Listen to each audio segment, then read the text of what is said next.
Now this is bladder. Foley catheters use होते हैं bladder में। ये बलून पोर्ट होती है, ये यूरिन की ड्रेनेज के लिए पोर्ट होती है, इस पे साइज मेंशन्ड होता है।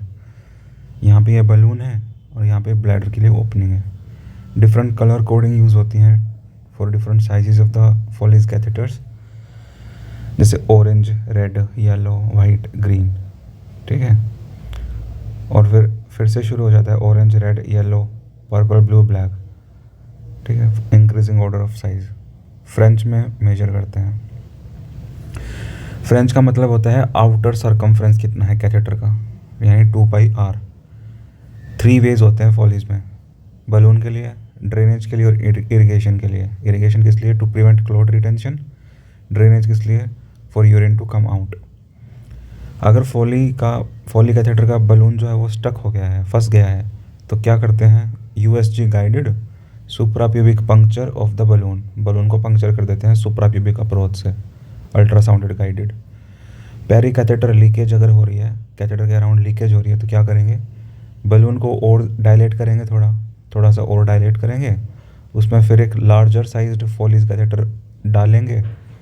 ठीक है, जिससे लीकेज स्टॉप हो सके। बड़े साइज़ का फॉलिस कैथेटर डाल देंगे after dilating balloon further. Types क्या होते हैं?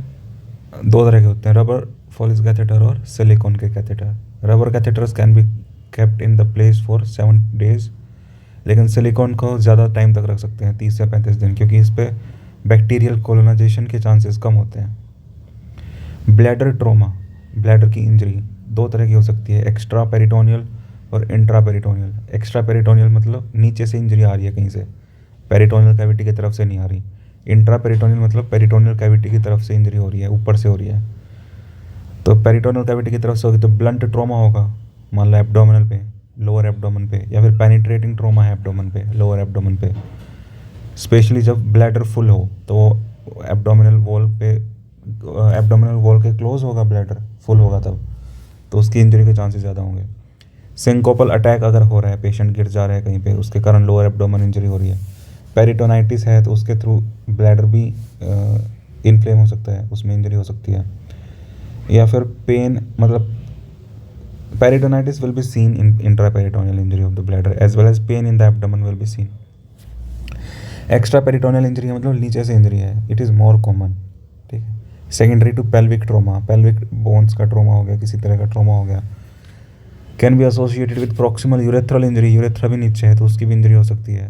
और जो टिप है मिएटस का, यूरेथ्रल मिएटस का, वहाँ से ब्लड आ सकता है। There will be inability to pass the urine due to injury of the urethra. Investigation of choice जो रहेगी ट्रॉमा ऑफ द ब्लैडर में, वो सीटी यूरोग्राफी या फिर सीटी सिस्टोग्राम रहेगी। बट ये तभी करा जा सकता है जब पेशेंट स्टेबल हो। अगर पेशेंट अनस्टेबल है तो सिर्फ सिस्टोग्राम कर सकते हैं, सीटी नहीं कर सकते।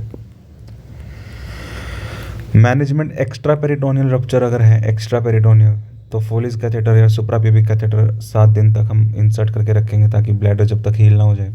मैनेज कैसे करेंगे इंट्रा पेरिटोनियल रप्चर को? इंट्रा पेरिटोनियल है तो हमें लेप्रोटमी करनी पड़ेगी, खोलना पड़ेगा एब्डोमेन की तरफ से। And we will repair the bladder in 2 layers, 2 layers में रिपेयर करेंगे और फोलिस और सुप्राप्यूबिक कैथेटर को प्लेस करेंगे। ब्लैडर डाइवर्टिकुला, ब्लैडर के अंदर डाइवर्टिकुला पाउच बन रहा है, जो कि कंजेनाइटल भी हो सकता है और पल्शन की वजह से, प्रेशर की वजह से भी बन सकता है।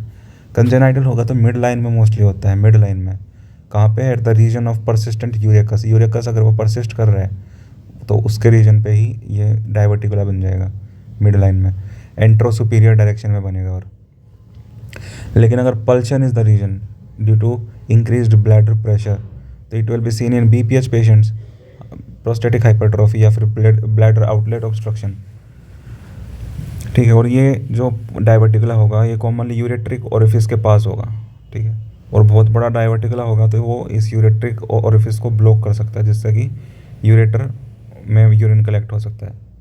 पल्शन वाला diverticula. Clinical features of diverticula, increased frequency of urination, क्योंकि डाइवर्टिकुला में यूरिन कलेक्ट होगा। Increase chances of urinary tract infection, bacterial colonization के कारण। पेशेंट विल पास यूरिन, और जैसे वो फिर वो पोस्चर चेंज करेगा तो डाइवर्टिकुला वाला यूरिन भी ब्लैडर में आ जाएगा, उसके कारण फिर से अर्ज आएगी पेशेंट में टू पास यूरिन। कॉम्प्लिकेशंस क्या होंगी? डाइवर्टिकुला के अंदर स्टोन बन सकता है, यूरिनरी ट्रैक्ट इन्फेक्शंस हो सकते हैं, ऑब्स्ट्रक्शन हो सकती है यूरेटर की, और कैंसर हो सकती है रेयरली। मैनेज करेंगे डाइवर्टिकुलेक्टमी से, डाइवर्टिकुला को रिमूव करेंगे अगर बड़ा डाइवर्टिकुला है और सिम्टोमेटिक है। फिर है ब्लैडर कैंसर। जीन्स कौन कौन से रिस्पॉन्सिबल होते हैं ब्लैडर के कैंसर के लिए? NAT2, NAT2 और GST-M1, GST-M1, NAT2, GST-M1 और mu gene implicated in germline bladder cancers, NAT2 and GST-M1। 3 तरह के कैंसर्स हो सकते हैं ब्लैडर में। एडिनोकार्सिनोमा हो सकता है जो कि परसिस्टेंट यूरेकस के रीजन में होगा, ट्राइगोन पे होगा, ठीक है। Adenocarcinoma at the region of persistent urachus. Squamous cell carcinoma हो सकता है which is most commonly seen in Africa. The risk factors for it will be smoking, schistosomiasis, bilharziasis and cancer. Transitional cell carcinoma अगर हो रहा है which is most commonly seen, तो उसके risk factors होंगे एक तो स्मोकिंग ही, जो कि इसमें भी था। दूसरा कुछ केमिकल्स जैसे कि aniline dyes can lead to transitional cell carcinoma and cyclophosphamide can also lead to transitional cell carcinoma. Clinical features of bladder cancer will be painless gross haematuria. Blood आएगा खूब सारा यूरिन में लेकिन पेन नहीं होगा cancer में।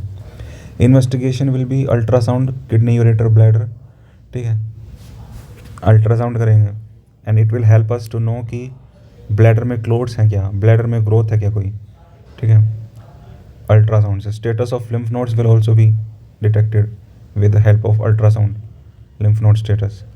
Urine routine microscopy भी कर सकते हैं, लेकिन यूरिन साइटोलॉजी की सेंसिटिविटी कम है टू डिटेक्ट ब्लैडर कैंसर, इसलिए डायग्नोसिस ऑफ ब्लैडर कैंसर को कंफर्म करने के लिए we have to do cystoscopy और बायोप्सी लेनी पड़ेगी।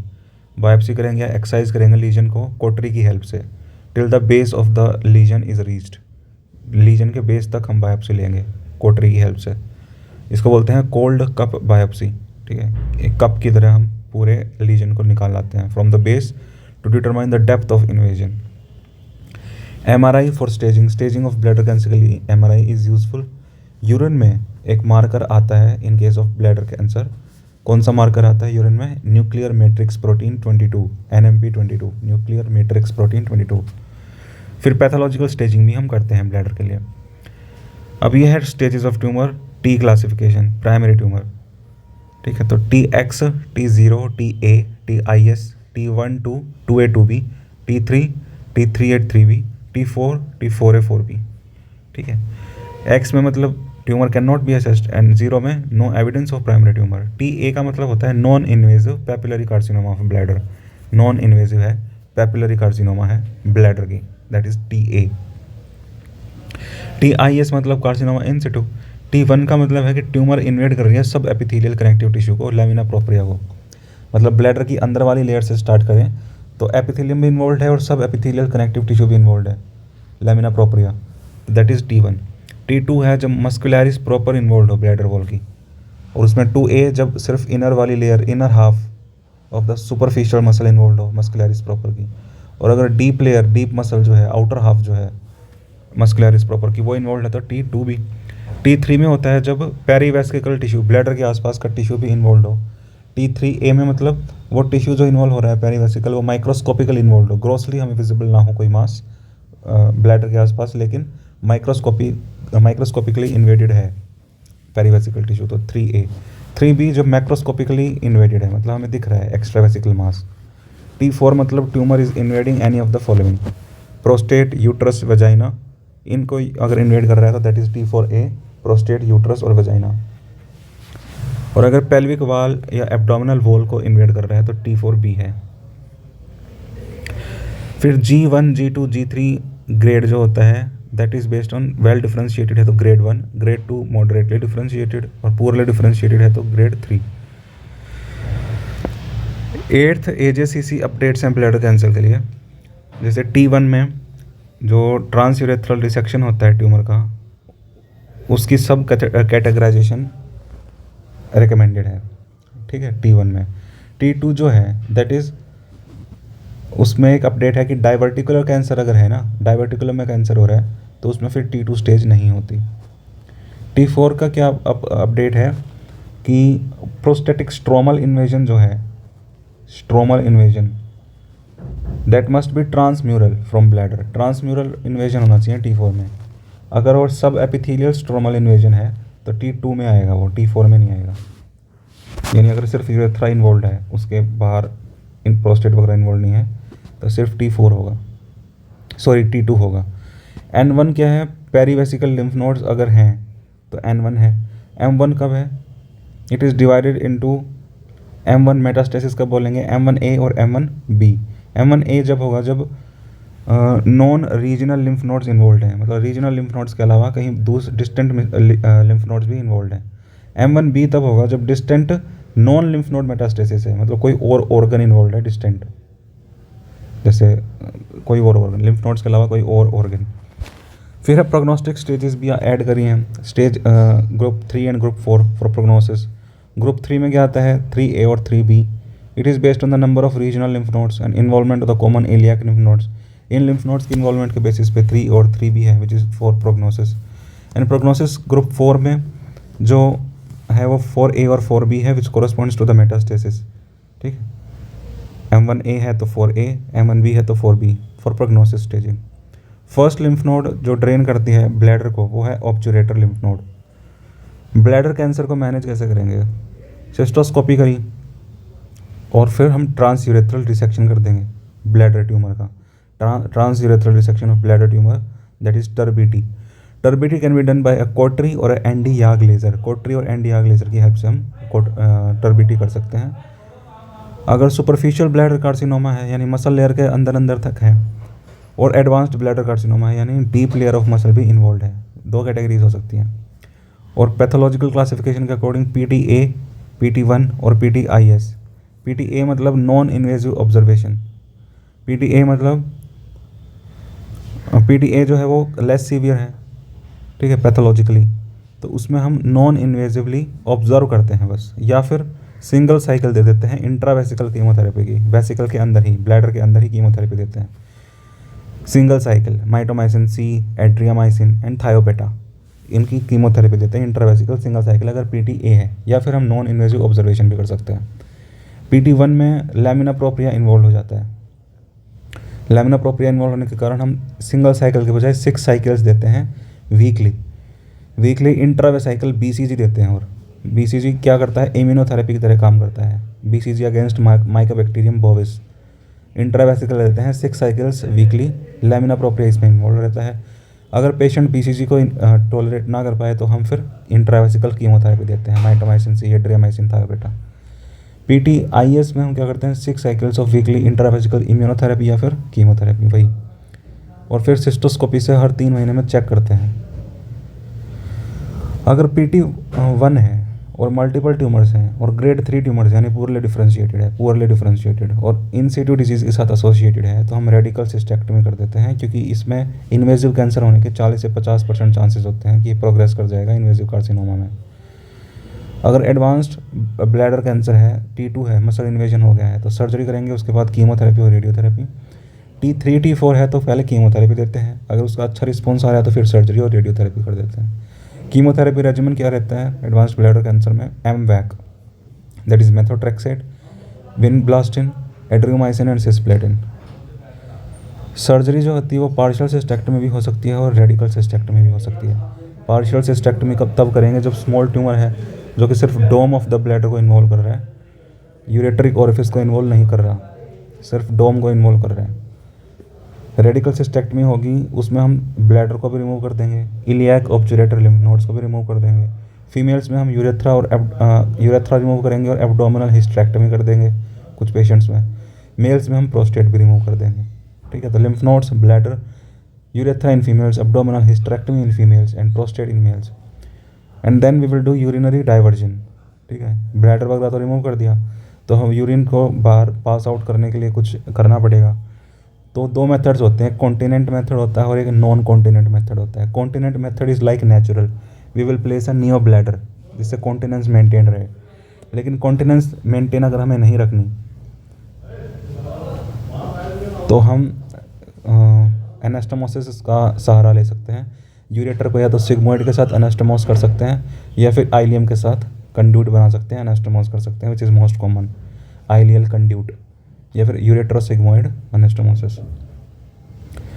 कॉम्प्लिकेशंस ऑफ यूरेट्रोसिग्मोइड एनास्टोमोसिस, इसमें क्या होता है कि UTI का रिस्क बढ़ जाता है। एक तो यूरिन ट्रैक्ट इन्फेक्शन का, क्योंकि सीधा हम सिग्मोइड में कनेक्ट कर रहे हैं यूरिनरी पाथवे को। दूसरा, मेटाबॉलिक एसिडोसिस के चांसेस बढ़ते हैं हाइपरक्लोरेमिक हाइपोकैलिमिक मेटाबॉलिक एसिडोसिस इन यूरेट्रोसिग्मोइड एनास्टोमोसिस, और 100 टाइम्स रिस्क बढ़ जाता है एडिनोकार्सिनोमा का at the site of anastomosis. 100 Guna risk बढ़ जाता है एडिनोकार्सिनोमा का at the site of anastomosis. Ileal conduit is most commonly done. It is a non continent urinary diversion, most common noun continent urinary diversion. Complications इसकी क्या होती हैं कि जो साइट ऑफ इलियोस्टमी है, जहाँ पे हमने कनेक्ट किया है, वहाँ पे नेक्रोसिस हो सकता है और स्ट्रक्चर भी बन सकता है at the anastomosis of ureter and ileum. Most important prognostic factor क्या होता है ब्लैडर कैंसर में कि कितनी डेप्थ तक इन्वेडेड है, यानी टी स्टेज पे डिपेंड करेगा प्रोग्नोसिस। फिर है Hunner's ulcer and urine retention. Hunner's ulcer क्या होता है? It is also called as interstitial cystitis. Interstitial cystitis या फिर ह्यूनर्स अल्सर मोस्टली वुमेन में देखने को मिलता है, इंटरस्टिशियल सिस्टाइटिस या फिर ह्यूनर्स अल्सर। इसमें क्या होगा? पेन होगा अल्सर की वजह से, मिक्सचुरेशन की फ्रीक्वेंसी बढ़ जाएगी और ओवर डिस्टेंडेड ब्लैडर रहेगा। Over distended bladder, increase frequency of micturition and pain. Cystoscopy करेंगे तो हमें लीनियर अल्सर दिखेंगे फंडस के ऊपर ब्लैडर में, और अगर अल्सर की बायोप्सी लेंगे तो हमें लिम्फोसिटिक इन्फिल्ट्रेशन दिखेगा ह्यूनर्स अल्सर में। मैनेज कैसे करेंगे ह्यूनर्स अल्सर को या फिर इंटरस्टिशियल सिस्टाइटिस को? We will first do hydrostatic distension. Hydrostatic distension करेंगे और डाईमिथाइल सल्फोक्साइड इंजेक्ट कर देंगे। Dimethyl sulfoxide, hydrostatic distension, dimethyl sulfoxide. Urinary retention जो है वो that can be of 2 types, acute retention and chronic retention. Acute retention है मतलब किसी एक्यूट कंडीशन के कारण यूरिनरी रिटेंशन हो रही है, तो short history of pain will be there, ठीक है, कि पेन हुआ एकदम से। मे और may not have a palpable bladder, तो इतना यूरिन कलेक्ट नहीं होता कि ब्लैडर पाल्पेबल हो जाए एक्यूट कंडीशन में। मैनेज कैसे करेंगे? फोलिज या सुप्राप्यूबिक कैथेटर से। क्रोनिक रिटेंशन है तो उसमें कंडीशन जैसे बिनाइन प्रोस्टेटिक हाइपरट्रोफी या फिर bladder outlet obstruction, bladder outlet obstruction होगी है, उसके वजह से फिर रिटेंशन होती है और इसमें पेनलेस रहता है, ठीक है। पाल्पेबल ब्लैडर होगा, बहुत ज़्यादा यूरिन कलेक्टेड होगा लॉन्गर ड्यूरेशन के लिए। किडनी फंक्शन टेस्ट भी डिरेंज हो जाते हैं क्रोनिक रिटेंशन में। द मैनेजमेंट विल बी फोलिज और सुप्राप्यूबिक कैथेटर। ग्रेजुअल डिकम्प्रेशन करते हैं, सडन डिकम्प्रेशन नहीं करते क्योंकि उसके वजह से हीमाचूरिया हो सकता है। So will do gradual decompression, otherwise hematuria is triggered. We will monitor KFT and we will maintain hydration. That is all about bladder.